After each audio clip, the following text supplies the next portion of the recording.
kimwe mu kigeragezo gikomeye kibasiye urugo rwa perezida w'u Burundi General Neva cyangwa se Vice Ndayishimiye we na Madame we Lieutenant Colonel Angelina Ndayishimiye ni icyago gikomeye cy'umubyibuho ukabije. Umubyibuho wibasiriye abana babo bageze kuri 6. Umubyibuho w'aba bana ntabwo uri kuvugwaho rumwe ku isi hose, kandi uretse n'umubyibuho aba bana bari gukora ibintu byinshi isi iri kureba ikabyibazaho. Ni nabo batumye twicara kuri microphone. Nge nitwe Eric Radu, ikaze kudushya Kingdom, tuvuge kuri abana ba Angelina Ndayishimiye ndetse na General Neva. Ikaze.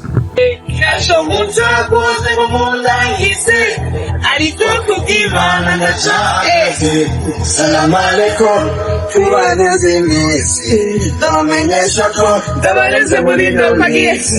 Salam alaikum, kubavuze yuko twasogera Imana. Salam alaikum, kubavuze yuko tunasogera kure. Ahanihesha, none ahanihe, ahanihe. None ahanihe idubai. Tani muto, nasomu urukundo mu bitabo. Utusinzira ko bibaho. Usiku munsi mwe nawe ndabikwamo. Abizi nkuru ni nyinshi. Bazovuga ko natwe tutazi. Sanoti nyamukunzi, aracyari kabisho kuva n'ibindi. Thank you. Ndagukunda sha. Choteme kula vini, Ready to the caries for you.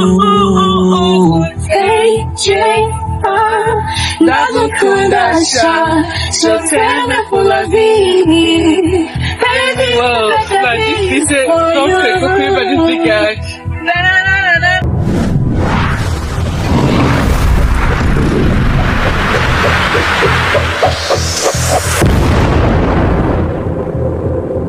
Mwabyumvishe ko mu mazina twatangiye tuvuga harimo Lieutenant Colonel Angelina Ndayishimiye. Izina rya Angelina Ndayishimiye ritangirizwa n'irindi zina ry'amapeti.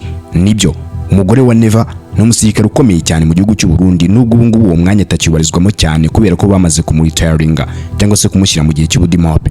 Gusa abahanga mu bya gisirikare cyangwa intambara bavuga ko igisirikare ushobora kukivamo ariko cyo kidashobora kukuvamo. Niba ari Lieutenant Colonel bivuze ko byabaye ngombwa yasubira ku rugamba, agasubira mu mashyamba, agaheka za mitrailleuses cyangwa se ubundi bwoko bw'imbunda maze igisasu kikavuga. Uyu mugore ngo yarindwanye ikomeye arwanira mu gisirikare cy'ishyaka rya SNDD FDD ubwo biberaga mu mashyamba. Muri iri shyamba kandi ni naho yabyariye umuhungu we w'imfura ubwo yakubitanaga neza n'uyu Evariste Ndayishimiye wamenyekanye ku gatazirano ka Neva, maze bakajya mu rukundo bari barahozemo na mbere ariko umwe atarabibwira undi. Bahise banahashakanira babyara umwana w'imfura ba mu ishyamba. Macanyandikira iketa ambwira ko ku ishure kuri kaminuza abateye, hanyuma caragenda urukundo ruva mu biganiro. Yagumye anyandikira ndahava nanjye ndamwishura, maze kumwishura mbandugura imiryango. Turabona amafoto muri ahantu mu ishyamba mwahurira. Amafoto nayo mwabonye hari yaravuye Karusi agiye mu kibira hari mu mwaka w'igihumbi kimwe n'amajana 1996.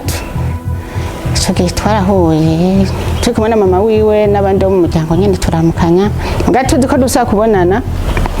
Impuzu bazatanguye gusamirana, mwese yiruka agenda kwiwe. Niga kuri Esta mu gihumbi kimwe n'amajana 1998 niho nabona irindi kete, niho nabaza ko bikunda ko ushaka kujayo. Ndamusanga iyo hari Makamba, ndabona ingene babayeho, numva nanje umengo nubafasha ubwo rugamba. Ari nk'amasasu bakeneye twaratwara, ari nk'impuzu umwambaro wa gisoda twarawutwara, kubera tumva ko ubwo rugamba rw'iwacu twese. Hageze igihe nanjye numva umengo nogira umwimenyerezo wa gisirikare. Harageze n'igihe bampaye ipeti rya Lieutenant, niryo nabaye code mobilité. Mu mbeho y'ubutita, ku zuba ryinshi, mu mvura nyinshi, Angelina Ndayishimiye Lieutenant Colonel akazi ke yaragakoze cyane karimo gutunda amasasu karimo kurasa ku rugamba, karimo gukora ibijyanye n'itumanaho mu gisirikare cya SNDD-FDD. Ibi akaba ari byo byaje gutuma agera kuri aya mapeti yose kubera ibigwi ndetse n'imbaraga yakoresheje ubwo yari ari ku rugamba.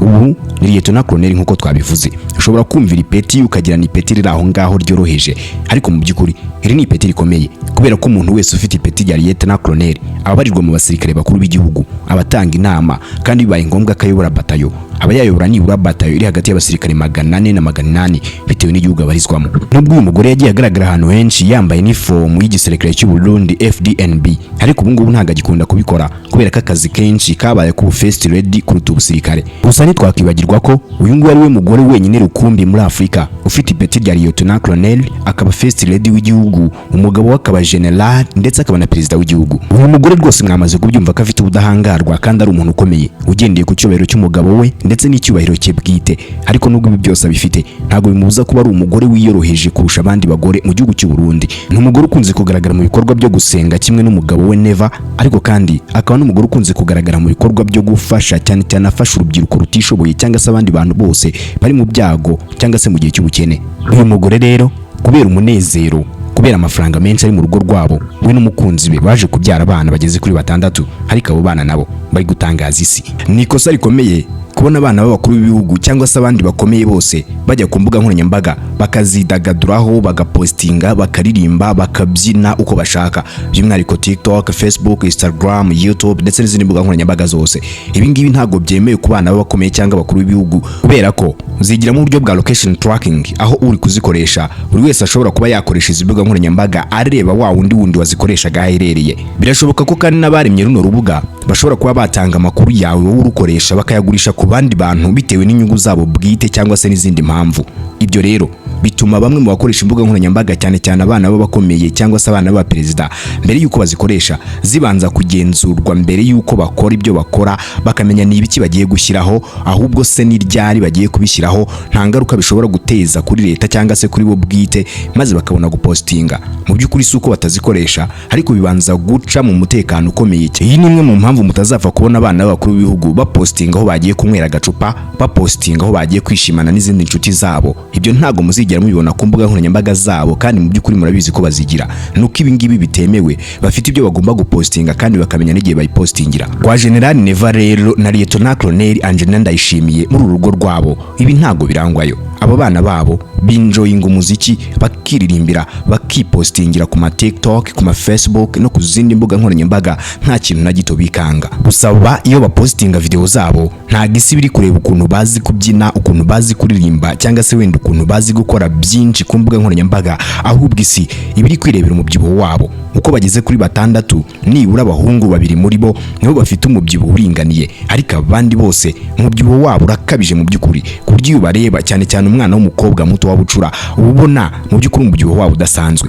Ibi nibyo bituma rero abantu batanga ibitekerezo ku mbuga nkoranyambaga bavuga bati aba bana umubyibuho wabo uzagarukira hehe. Ntitwakwibagirwa kandi kuvuga ko abari bo bana mu baperezida bo muri East Africa babasha kwinjoyinga imbuga nkoranyambaga bakabikora ntacyo bikanga rwose, cyane ko umuryango wabo usenga kandi bavuga ko amasengesho yabo akora. Umwaka washize muri 2025 hari amafoto yacicikanye ku mbuga nkoranyambaga n'ubundi yoherejwe na bamwe muri aba bana bagaragaza ko mukuru wabo ari we w'imfura akaba musaza wabo ku bakobwa ngo yashyingiranwe n'umukunzi we. Uwo muhungu yitwa Alwin Jordan Ndayishimiye. Uyu nguyu yari yamaze kubana n'umukunzi we mu mwaka wa 2025, ndetse uyu birashoboka ko ari we mwana wa mbere wa Ndayishimiye ubashije kuba yashyingirwa.